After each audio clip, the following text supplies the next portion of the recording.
tell me your names and job roles, please? I'm Aram, and I'm co-founder of the Soundeon. I'm responsible for business development. And I'm Ruslan, and I'm responsible for the strategy and development of the Soundeon platform. So Soundeon is a music platform like Spotify, but it uses blockchain technology. Not exactly. No, Soundeon is a much more complex platform. It's vertically integrated, and we have our Soundeon player that is quite similar like Spotify, but it's only one layer, and we have four more layers.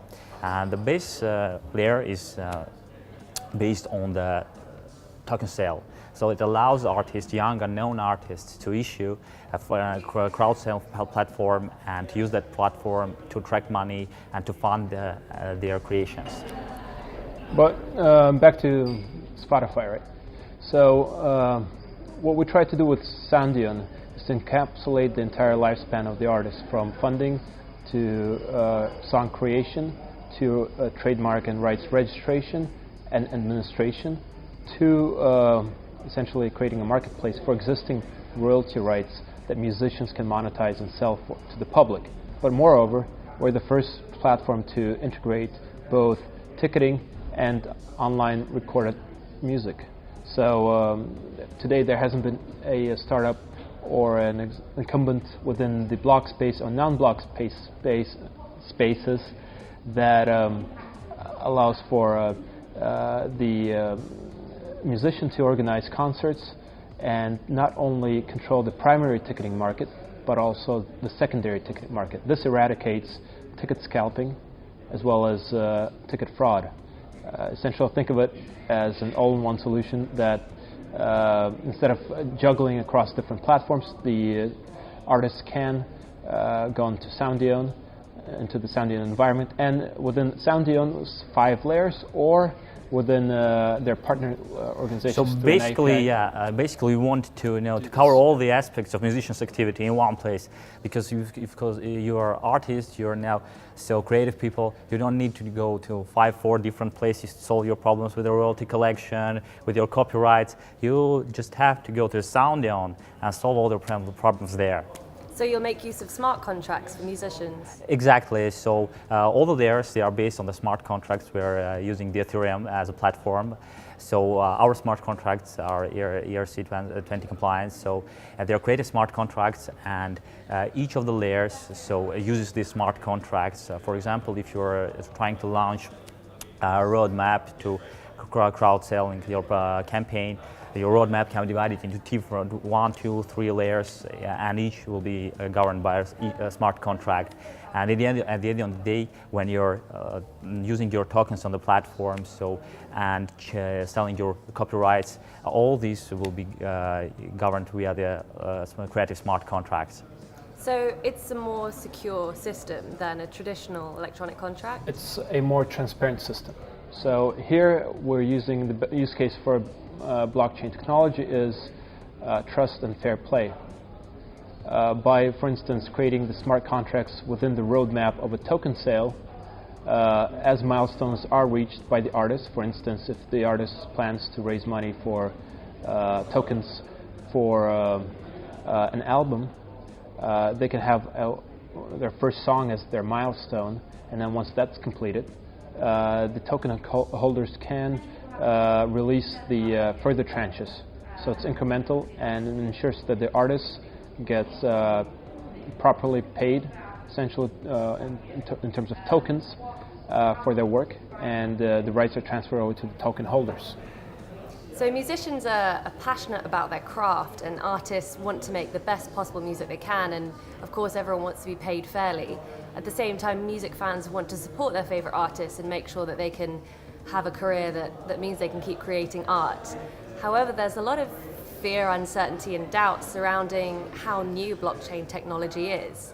There's a lot of misconceptions, there's a lack of understanding on how the blockchain works. Is it related to cryptos? Is it related to the value of Ethereum? Do you think that uncertainty could put off new users?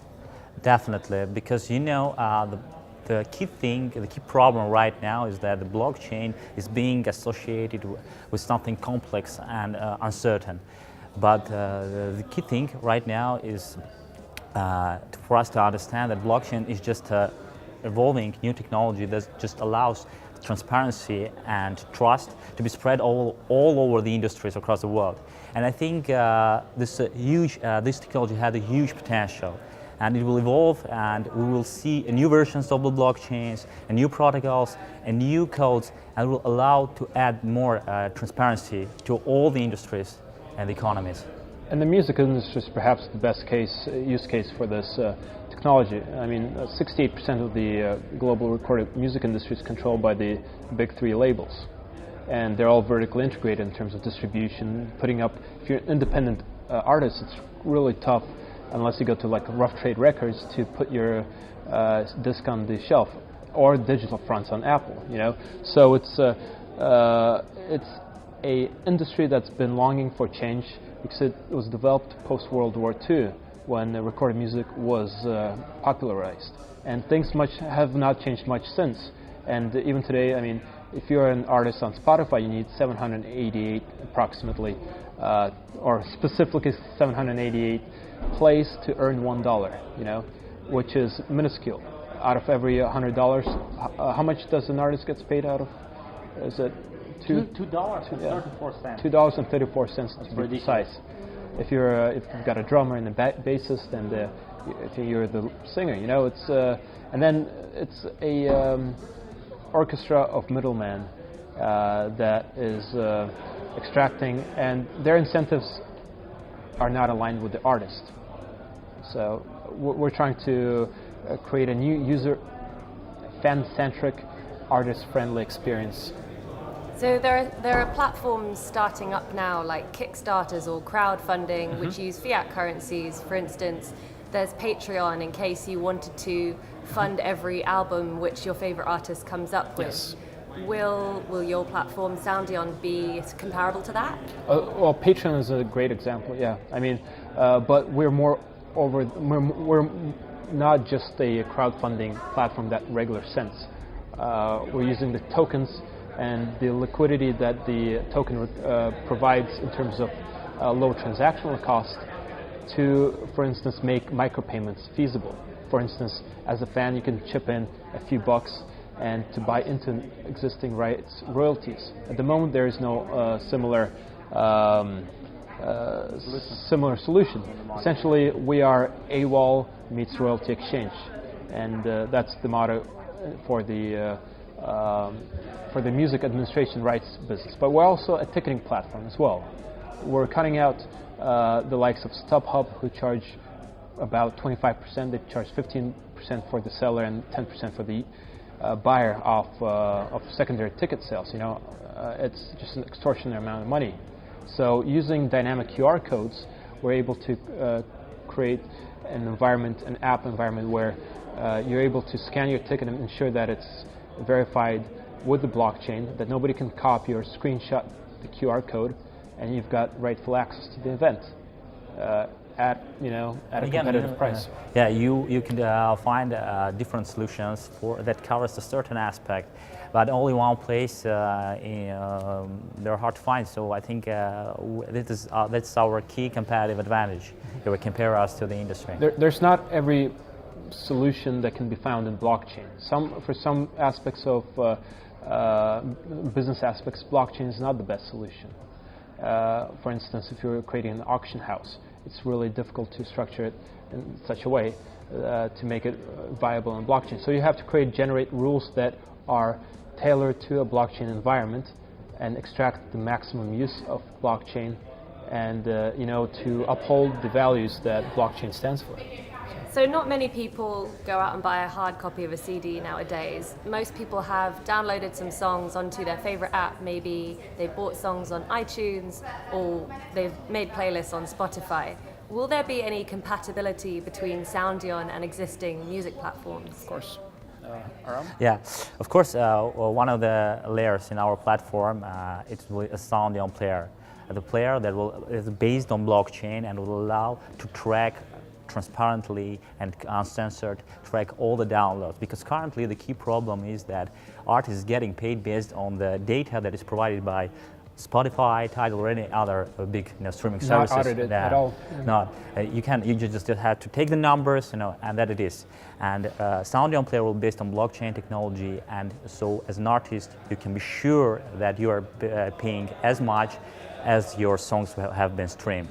So I think we'll have a competitive advantage comparison to Spotify and Tidal and any other big streaming services. And along with the Spotify player, the Soundeon, along with the Soundeon player, the Soundeon environment allows for distribution through more traditional sources like Tidal or Spotify, etc. Because these are services that people use, but we're able to create a dashboard of the revenue, and where the artists can see where their income is coming from, how much is coming from touring, how much is coming from publishing, how much is coming from recorded rights and streaming, whether it's sales. So creating this transparency with blockchain, it really allows for greater trust within the system. And I think with the greater trust within music, it will allow for more creative activity to flourish in the field. So your platform is going into its first testing phase in April? And on March.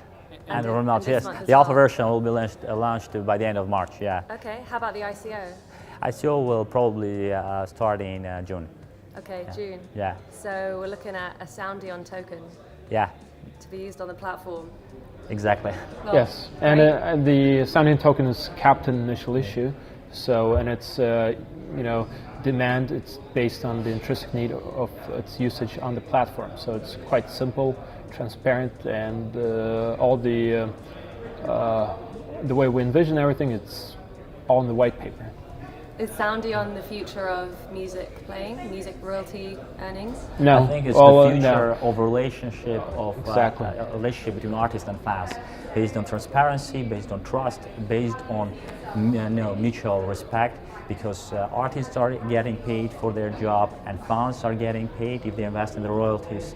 So it's all about the transparency between these two big groups of people. It's all about the artist and the user experience of the fan base.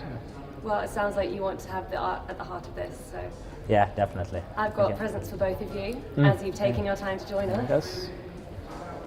Well, I have one t-shirt, maybe both okay. fit into it. We can alternate. Oh, okay, yeah. You can have it on weekday, you can have it on weekends. Great. Thank you. Thank you very much. Cheers. Thank you. Sticker for each of you. Oh, great. Thank you.